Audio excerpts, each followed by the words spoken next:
Narito ang iyong pang-araw-araw na horoscope para sa Aquarius para sa araw ng March 4, 2026. Sa pagdating ng umagang ito ng March 4, mararamdaman mo ang isang kakaibang daloy ng kuryente sa iyong isipan na nag-uudyok sa iyo na yakapin ang iyong pagiging kakaiba at ang iyong mga makabagong ideya na madalas ay hindi agad naintindihan ng karamihan. Ang mga planeta ay nagbibigay sa iyo ng isang pambihirang kalinawan upang makita ang mga solusyon sa mga problemang matagal nang nakabinbin, kaya naman ang iyong boses ay magiging instrumento ng pagbabago sa iyong paligid ngayong araw. Gamitin ang biyayang ito upang simulan ang mga proyektong nangangailangan ng teknikal na husay, at huwag kang matakot na lumabas sa iyong comfort zone dahil ang bawat hakbang mo ay may kalakip na sapat na katuwiran at progresibong pananaw para sa iyong ikabubuti. Pagdating sa iyong karera at mga tungkulin sa trabaho, ang petsang ito ay nagbubukas ng isang mahalagang pagkakataon kung saan ang iyong kakayahan sa pakikipagtulungan sa iba't ibang uri ng tao ay lubos na mapapansin ng iyong mga nakatataas at mga kasamahan sa propesyon. Mapapansin nila ang iyong husay sa pagbuo ng mga network at ang iyong malasakit sa kapakanan ng nakararami, kaya naman ang iyong mga mungkahi sa mga pagpupulong ay magkakaroon ng malaking timbang at respeto sa bawat oras ng inyong paggawa. Huwag kang mag-atubiling ipakita ang iyong galing sa paggamit ng mga bagong teknolohiya o metodo dahil ang iyong talino ay nasa rurok ng pagiging epektibo at ang iyong mga kontribusyon ay magsisilbing pundasyon para sa tagumpay ng inyong buong pangkat. Sa usaping pananalapi, ang araw na ito ay humihingi ng isang matalinong pagsusuri sa iyong mga gastusin lalo na sa mga bagay na may kinalaman sa mga gadgets, internet, o mga membership sa mga organisasyon upang masiguro na ang iyong pondo ay nananatiling matatag. Maaaring may lumitaw na oportunidad para sa isang side hustle o investment na may kinalaman sa digital world. Ngunit kailangan mong maging mabusisi sa bawat detalye bago ka maglabas ng iyong pinaghirapang kita sa mga taong hindi mo pa lubos na kilala. Ang pagiging masinop sa iyong mga transaksyon at ang paglalaan ng sapat na bahagi ng iyong pera para sa iyong mga hinaharap na adhikain ay magbibigay sa iyo ng kapanatagan na kailangan mo upang mapangalagaan ang iyong yaman ng walang anumang mabigat na alalahanin. Ang aspeto ng pag-ibig at pakikipag-ugnayan ay nasa isang yugto ng intelektual na koneksyon, kung saan ang iyong puso ay naghahangad ng isang relasyon na puno ng sapat na kalayaan at malalim na pag-uusap tungkol sa mga pangarap ninyo sa buhay. Ang pagpapakita ng iyong pagmamahal sa pamamagitan ng pagiging isang matalik na kaibigan sa iyong katuwang at ang pagsuporta sa kanilang mga personal na advokasya ay lalong magpapatatag sa inyong ugnayan sa bawat sandali ng inyong pagsasama ngayong araw. Para sa mga naghahanap pa ng makakasama, ang iyong pagiging orihinal at ang iyong marangal na disposisyon sa pakikitungo sa lahat ay magsisilbing magnet para sa mga taong naghahangad ng isang partner na may malawak na pangunawa at hindi mapanghusga sa kapwa.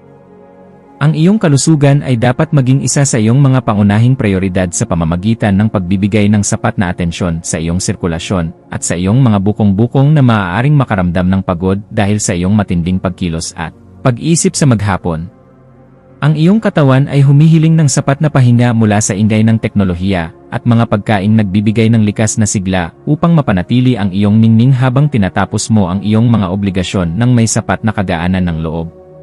Ang pagsasagawa ng mga ehersisyong nagpapabuti sa daloy ng iyong dugo, gaya ng stretching o simpleng paghinga ng malalim sa labas ng bahay, ay makakatulong upang mailabas ang mga negatibong vibes at mapalitan ito ng sariwang inspirasyon na magpapatatag sa iyong sistema. Sa iyong pakikipagkapwa-tao, ang iyong papel bilang isang visionaries at mapagkalingang leader ng komunidad ay magiging sentro ng atensyon, lalo na sa mga taong nangangailangan ng iyong bagong perspektibo upang makita ang ganda ng kinabukasan sa gitna ng mga hamon. May isang tao na maaaring lumapit sa iyo upang humingi ng tulong tungkol sa kung paano magkakaroon ng mas malawak na pananaw sa kanilang sariling mga adhikain, at ang iyong mga salita ay magsisilbing gabay na magbibigay sa kanila ng bagong direksyon. Maging mapagmasid sa bawat pakikipag-usap dahil ang bawat impormasyon na iyong ibabahagi ay nagtataglay ng kapangyarihan na makapagpabago ng buhay ng iba nang may sapat na respeto sa kanilang individual na kakayahan at kalayaan sa pagpili.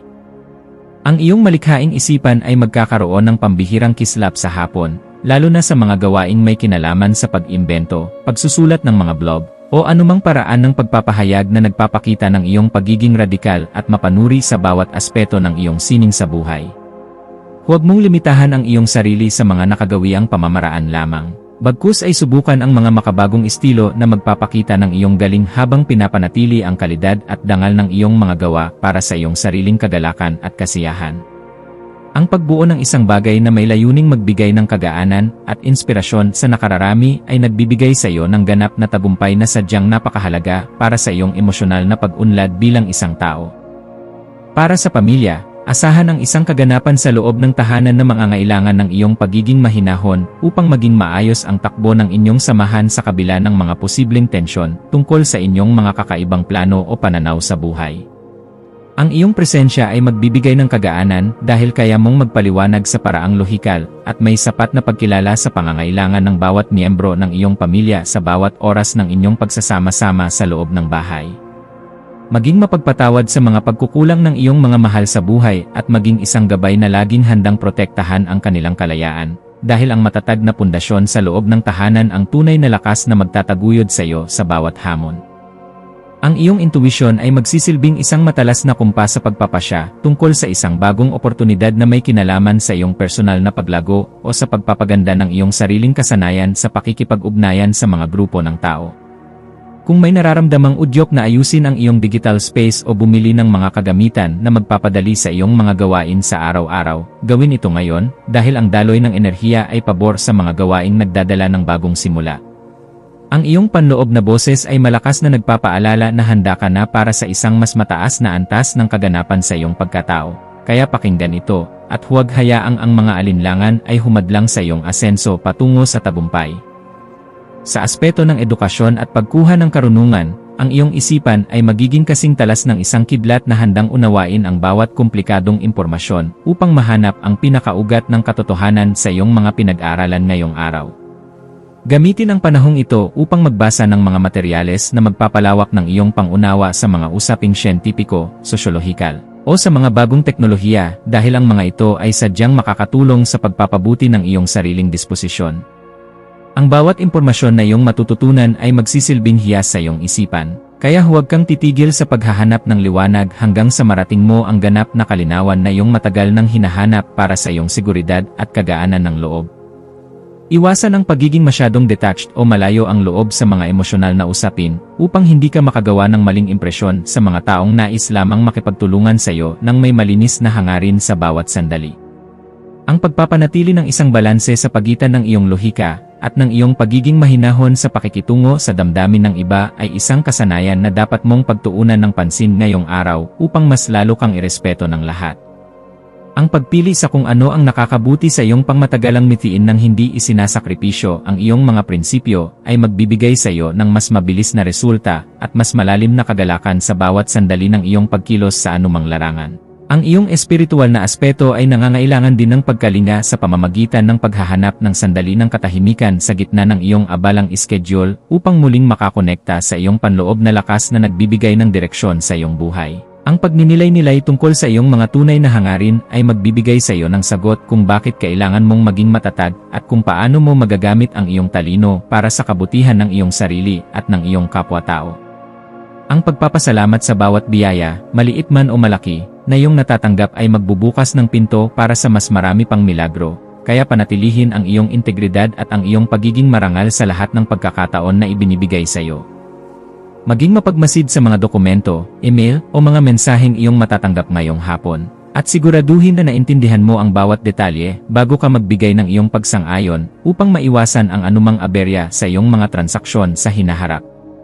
Ang paghingi ng payo sa mga taong may sapat na karanasan o sa iyong mga mentor ay isang matalinong hakbang na dapat mong gawin upang maprotektahan ang iyong mga interes at ang iyong pinaghirapan sa loob ng mahabang panahon ng iyong pagsisikap. Ang pag-iingat sa ganitong mga usapin ay magbibigay sa iyo ng kapanatagan na ang iyong mga hakbang ay nasa loob ng katuwiran at hindi ka malalagay sa alanganin dahil lamang sa kakulangan sa mabusising pagsusuri.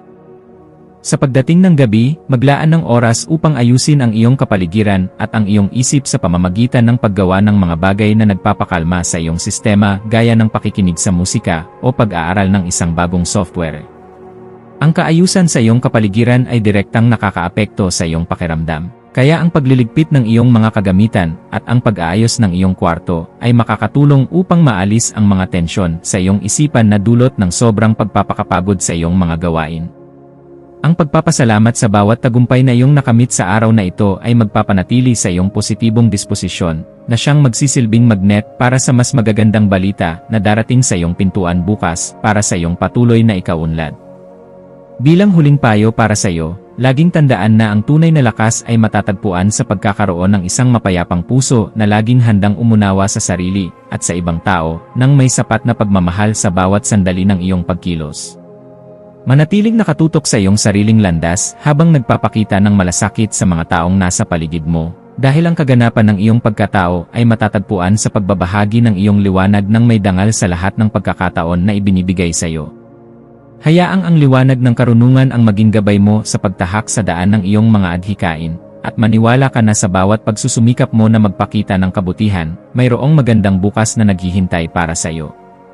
Ang iyong mga maswerteng numero para sa araw na ito ay 7, 11, at 19. Ang iyong maswerteng kulay ay pilak o electric blue na sumisimbolo sa inobasyon at kalayaan. At ang maswerteng gawain para sa araw na ito ay ang pag-aayos ng iyong social media accounts, ang pagsali sa isang brainstorming session para sa isang community project, o ang simpleng pakikipag-ugnayan sa isang kaibigan na matagal mo nang hindi nakakausap upang magpalitan ng mga bagong ideya.